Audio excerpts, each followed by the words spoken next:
بسم اللہ الرحمن الرحیم اللہ من الشیطان الرجیم بسم اللہ الرحمن الرحیم ورتل القرآن ترتیلا۔ ناظرین کرام و سامعین محترم، جس طرح آپ جانتے ہیں آج درس قرآن کریم یعنی قرآن کو سیکھنے کا ہمارا دوسرا دن ہے، تو آج ہم وہ حروف جو عربی اور اردو زبان میں تلفظ کے اعتبار سے ایک دوسرے سے جدا ہیں اور ادائیگی کے حوالے سے ایک دوسرے سے فرق کرتے ہیں، یہ تقریباً 10 یا 11 حروف بنتے ہیں۔ یہ انشاءاللہ کوشش کریں گے وقتاً فوقتاً آپ کے سامنے ہم ان حروف کو پیش کریں۔ سب سے پہلے 3 حروف جن کو ادا کرتے وقت انسان کی زبان باہر آتی ہے۔ اب دیکھیں یہ کوئی مشکل بات نہیں ہے، انشاءاللہ میں بھی کوشش کروں گا کہ آپ کے سامنے تجویدی اصطلاحات سے ہٹ کر آسان الفاظ میں آپ کے سامنے تلفظ کا فرق بیان کروں تاکہ آپ کو مشکل نہ ہو۔ سب سے پہلے حرف ثا، زبان کی نوک کو اوپر والے دانتوں سے لگا کر ادا کریں گے۔ اس کو اب اور بھی اگر آسان کر لیں، زبان کو باہر نکال کر حرف ثا ادا ہوگا، مثلا ثلاثہ، ثالث، ثلاثون۔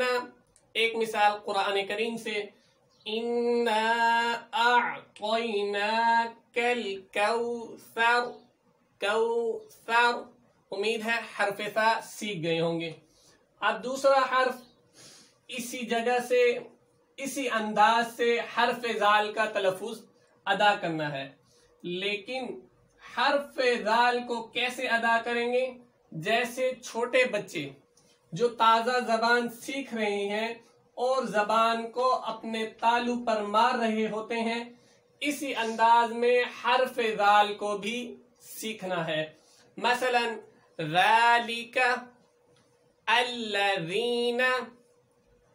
اب اس کے بعد تیسرا حرف غا، جس کو عام طور پر اردو زبان میں زوئیں کہتے ہیں، اس کا مخرج مثل زال ہے، یعنی کہ جس طرح ہم نے زال کا مخرج آپ کے سامنے بیان کیا ہے، اس کا مخرج مثل زال ہے، لیکن اسی حرف زال کو موٹا ادا کرنا ہے۔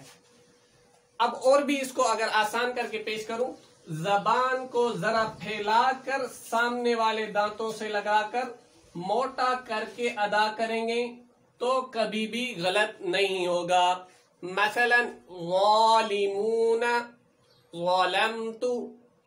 نماز میں اس کی اگر مثال دیکھیں، سبحان ربی العظیم وبحمدہ۔ اب یہ انسان آپ اگر یہ سیکھیں تو کوئی مشکل نہیں ہے۔ اب آخر میں ہم ان حروف کی کچھ اس طرح پریکٹس کریں گے، اف، اس، اس، از، از، از، او، اذ، از۔